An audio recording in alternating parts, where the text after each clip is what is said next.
The mid and late 70s reeled under the influence of disco, and Donna Summer ruled. Danceable song followed danceable song, selling into the millions. Summer's next major success also dealt with the ways of love, a sensuous act that never seemed hard for her.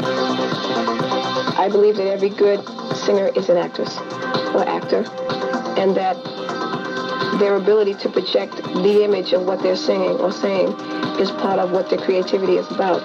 And I always wanted to act before I wanted to sing, but I was plagued with this thing in my throat, so I decided to use it since at the time I was growing up. There weren't that many black roles anyway.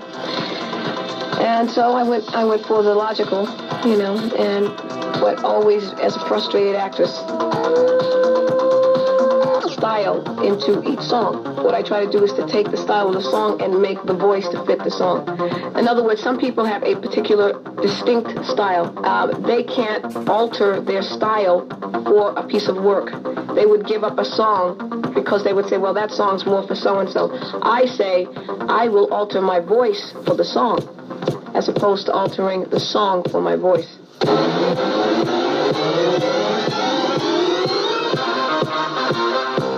Donna Summer's film debut for Casablanca was strictly a disco vehicle, following in the footsteps or dance steps of the ultra-successful Saturday Night Fever.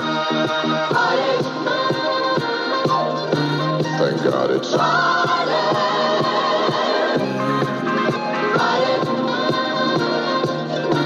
Thank God it's... The audience reacted to this on-screen excitement with slightly less frenzy than they had for John Travolta, though. And Casablanca's Thank God It's Friday did better musically than as a box office blockbuster.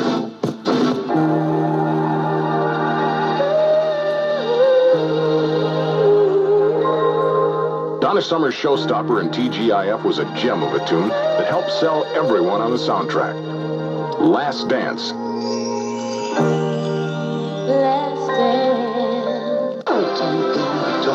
An actor named Richard Harris struck big with a poetic chart topper called MacArthur Park in the late 60s. By the time Donna Summer worked that hit into her own personal anthem in 1978, the effect was electric and even more successful. And in the whole hippie period and the whole flower power period, people were into philosophizing and talking and taking drugs and being stationary and using their minds, spacing out with their minds as opposed to their bodies. I believe at this point we are now spacing out with our bodies as opposed to our minds. We have accumulated a lot of things, and like anything else, there was a lot of psychic energy during that whole period, and I think that we have had to expel a lot of energies that were not necessarily positive ones either. And for me, the disco is just an indoor playground for grown-ups.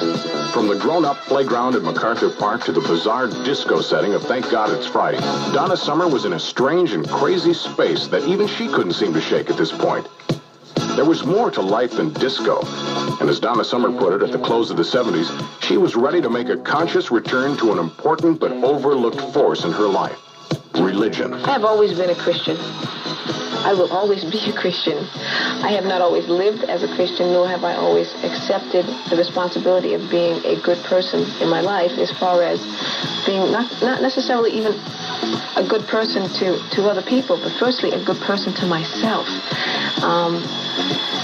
The things that the Bible teaches, as far as I'm concerned, are very good things, but what we have not learned, or had not learned till now, what I especially had not learned, was how to utilize the Bible as an asset, and not to make it a stumbling block. What I have to worry about is, you cannot remove a splinter out of someone else's eye when you got a big, huge log in your own. So what I'm trying at this point in my life to do is remove the log out of my own eye.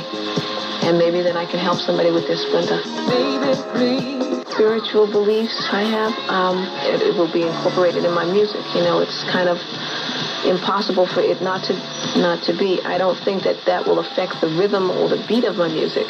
It may have an effect on me singing things that are more meaningful. There's my stage show. When I hit that backstage dressing room, I don't enter the stage almost ever without praying, and I don't go to sleep without saying my prayers. And a prayer has always been a part of my life, so it's nothing new to me. And that drastic mistake, and I have to say this, is that nothing should ever rule your life more than your religion or God or whatever is the ultimate in your life. and music. Daughter to raise and a divorce to look back on, Donna Summer was very much in control of her life and her hits. Her next album, Bad Girls, features Summer's songwriting ability as well as her vocal talent. I think that if you are able to feel, and express what you feel, whether it is to the person that you feel it from or to someone else or in words, that you're just a sensitive person. And like I have always inspired, I will always inspire anyone that I meet that I feel has any feeling whatsoever, or even any thought, even if they can really talk like this, to write what you feel, because no one else will ever say it just like you. Third album from Donna Summer. There's a new kind of cooking coming from the Casablanca kitchen.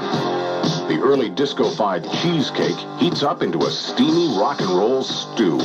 I am myself. I have not got a new or an assumed name. I'm myself. I'm very down to earth. I do not have an attitude of I have to be on all the time. I am very hyperactive. I can be very shy from people, and I will try to avoid people if I can, especially people who I feel don't see me like a normal person. WXLO.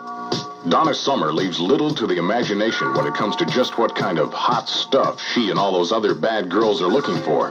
Record executive Neil Bogart remembers how the whole shady lady bad girls concept came up in the first place. Across the street from Casablanca, there's a sort of like a strip joint. And outside in front of the strip joint, a lot of girls hang around there. And from time to time, people pull up with cars. And the girls are whisked away. And she looked at them one day and she said, "Hey, bad girls, your life is the same as mine, except you go that way and I go this way."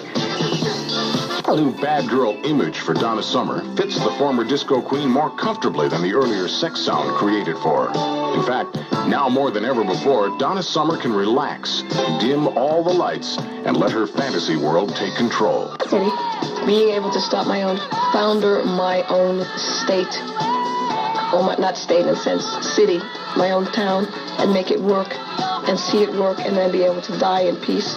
Being able to get beyond the level of money and develop to a level where I know that money is not at all necessary for my life anymore, that I can live without it. And I think that is, for me, my biggest goal, in giving back to people what they've given to me, and whether it's money or whatever it is. I want to develop myself. I want to be able to be as much a part of this earth as I am, on every level. I am of the earth, and I want to be of the earth. More of who. And now, back to our special hour of Donna Summer on FM 99 WXLO. Dancing to the old Victrola, but it's the radio that helped push her music beyond the disco scene. On the Radio was kind of a song that I really liked doing. I felt a part of that song. I just sort of ad-libbed the whole song after I had a basic idea. I just went in and sang it down until I had it.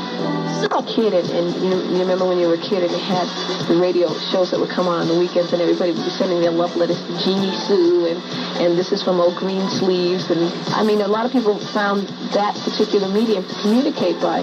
That kind of was the idea of how important that open communication is, because sometimes we as people are frightened to say things with our mouths, and yet we feel them, and the radio has been wonderful for that. It's brought a lot of people back together.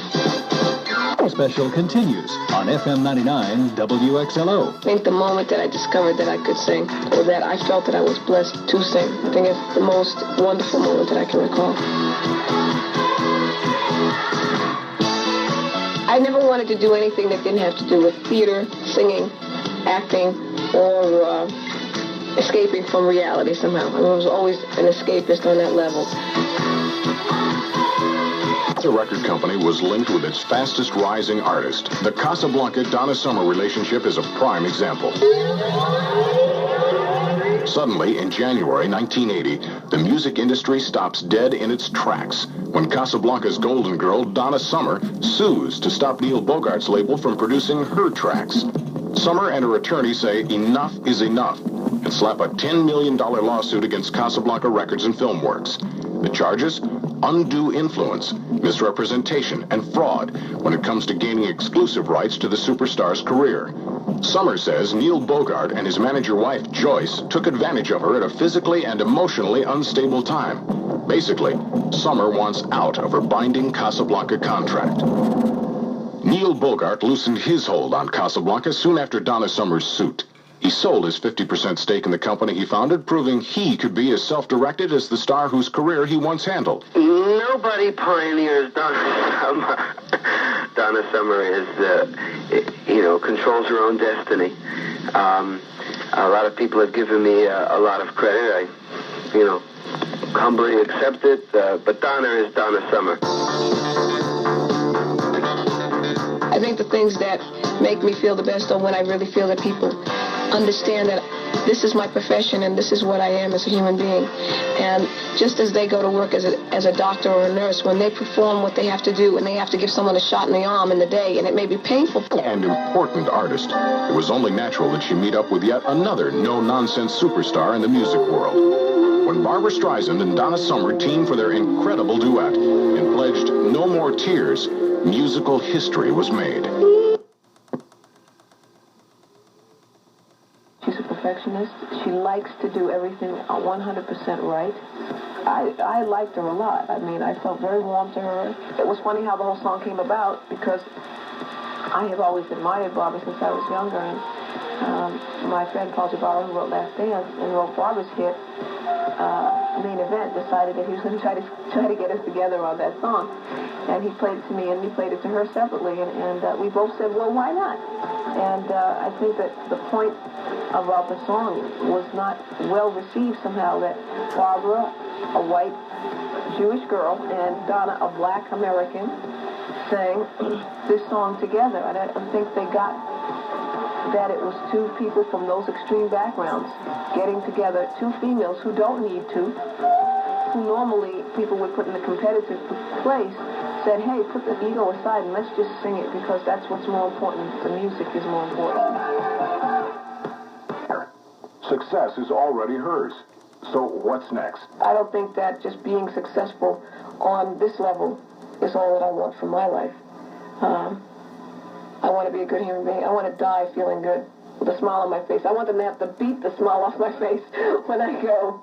I think that humility and learning humility is probably the biggest thing, if you believe in karma at all, that a lot of people need to learn. And sometimes we become successful, I think, because we've missed something in maybe in a past life or in another time, and we need to understand what it was all about, and I find that when I think I'm most on top of it, I will have to suffer a humiliating experience, and I always know when that happens.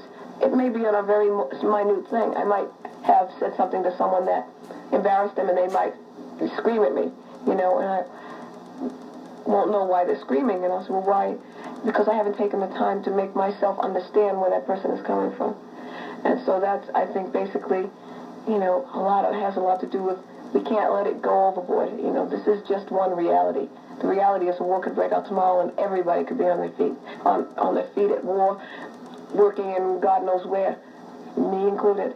So I never want to lose perspective to what living is all about. Donna Summer, a real-life fairy tale high in action on FM 99 after this.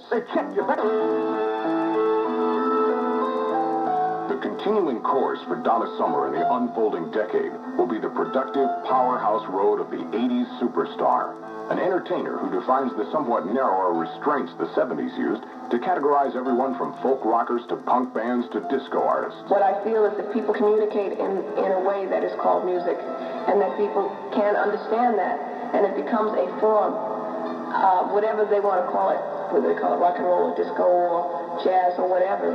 It is just the media's, our way of speaking to everyday people. And that we, as artists, should never be categorized on that level.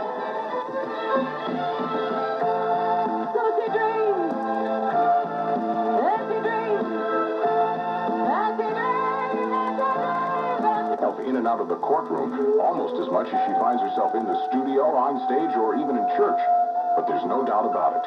There will be no year in the 80s, no month, no season, when Donna Summer songs won't be hitting the charts with the force of a steamroller. Without a doubt, music lovers around the world will have to search hard for a spot in the shade as sultry Donna Summer heats up the scene for years to come.